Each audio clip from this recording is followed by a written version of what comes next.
جهان شاهان زما د کوڅې خاورې د جهان شاهان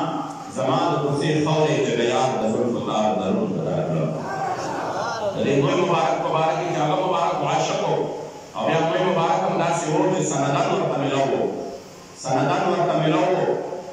او په سند سره راغلی او بیا دا عاشق خو داسې و چې د مبارک د حضور علیه السلام مبارک سره یو رابطه وه نو دا خو زمونږ یقین دی زمونږ ایمان دی زمونږ عقیده ده چې دا خو د حضور علیه السلام د وجود مبارک حصه ده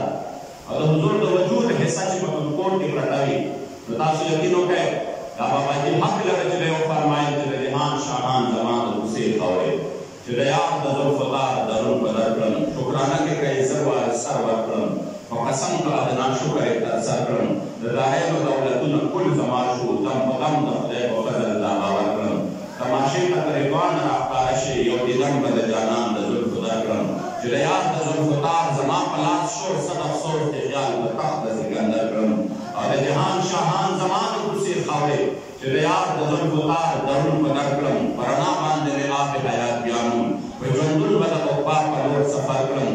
او تماشې ته ترېبان راښکاره شوې یو دیدن به د جانان د زلفو درکړم چې هزار کاله منزل ورته کوتاه دی زه هغه زیارت خپل کور شام ورسهر کړم او شکریه د خپل خاوند رب العزت به ادا نه کړم که سجده اندر محشر کړم او په قسم چې په هزار عید یې ورنه کړم زه چې هر ساعت درون په کور اختر کړم